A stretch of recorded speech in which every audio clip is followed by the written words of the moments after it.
Bonjour chers amis, est-ce que vous avez vu le film Un jour sans fin? Je suis sûr que vous l'avez vu. Un film très populaire. Nos amis québécois ont appelé ce film Le jour de la marmotte. En anglais, si vous supportez mon anglais, c'est Groundhog Day. Je ne sais pas si je prononce bien. Pourquoi je vous parle de ce film? Parce que le héros de ce film me fait vraiment penser à l'homme riche de la parabole. Alors, même si vous n'avez pas vu le film, vous allez comprendre pourquoi. Il s'agit d'un journaliste qui est dépêché dans une petite bourgade pour couvrir un reportage sur les marmottes. Il n'est pas du tout intéressé par ce reportage. Il est même intéressé par rien. La seule chose qu'il veut, c'est rentrer chez lui le plus vite possible.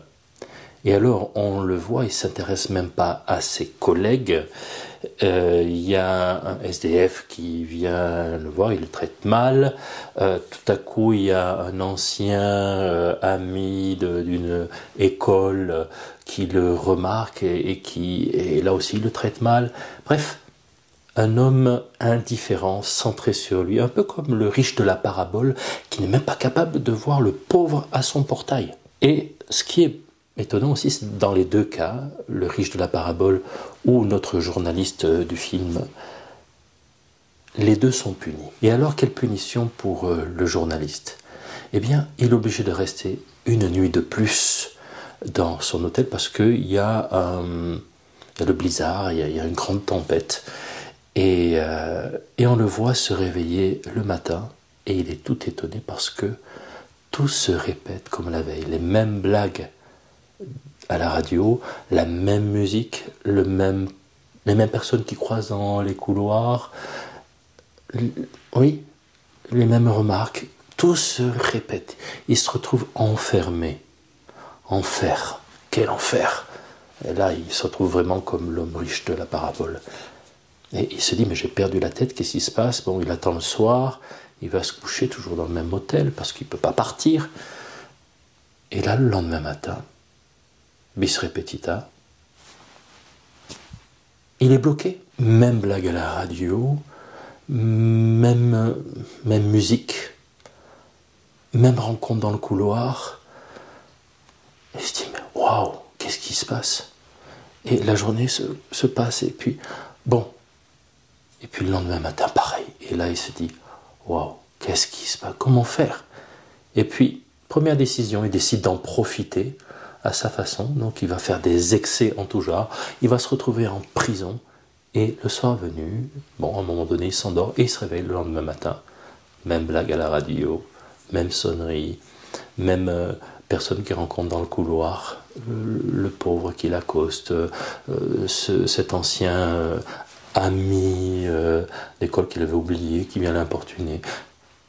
Alors il décide d'en profiter, puis après il s'ennuie et à un moment donné il tombe en dépression, il décide d'en finir et même quand il passe à l'acte, il se retrouve avec la sonnerie de son réveil et la même blague, les mêmes personnes dans le couloir. Oh, il n'en sort pas. C'est impossible pour lui de s'échapper de ce jour qui reprend, de ce jour sans fin. Et là, il ressemble vraiment à notre homme riche de la parabole. Et puis à un moment donné, il y a le déclic. Il se dit, mais comme je suis coincé, autant me rendre utile. Et là, il fait ce que l'homme riche de la parabole n'a pas pu faire. Il se rend attentif. Oui, il prend une piécette à l'avance parce qu'il sait que le SDF va la lui demander. Il s'organise pour bien répondre aux gens qui le sollicitent. Et la veille, évidemment, il regarde dans le journal et il voit que un jeune homme est tombé d'un arbre. Donc, il s'organise pour qu'il soit dessous l'arbre en train de le récupérer. Quelqu'un fait une fausse route et meurt. Donc il se met juste derrière lui au bon moment pour faire les gestes qui sauvent. Et puis il prend conscience qu'il a un coup de cœur pour sa collègue. Et à ce moment-là, il sort de sa routine, il sort de sa zone de confort pour la séduire, pour la comprendre, pour voir ce qu'elle aime, s'intéresser à elle. Et au fur et à mesure, il arrive à faire une journée parfaite. Et un beau matin, il se réveille et il est libéré. C'est un jour nouveau. Alors, contrairement à lui, notre homme riche de la parabole ne peut pas changer. Ne peut pas changer ce qu'il a fait. Nous non plus. Nous ne pouvons pas changer notre passé. Vous êtes d'accord? On ne peut pas changer son passé. On peut tout au plus l'accepter, être réconcilié avec lui et en faire une force pour l'avenir, oui. Par contre, ce que nous pouvons faire, c'est changer notre aujourd'hui, changer notre présent, avec la grâce de Dieu, avec sa parole contenue dans la Bible, avec vraiment la présence du Seigneur qui est là et qui nous aide à faire du nouveau, du neuf avec de l'ancien. Ça, j'y crois. Et pour moi, c'est la bonne nouvelle de ce dimanche. Nous ne sommes pas enfermés dans notre passé, nous ne pouvons pas le changer, mais nous pouvons changer notre présent.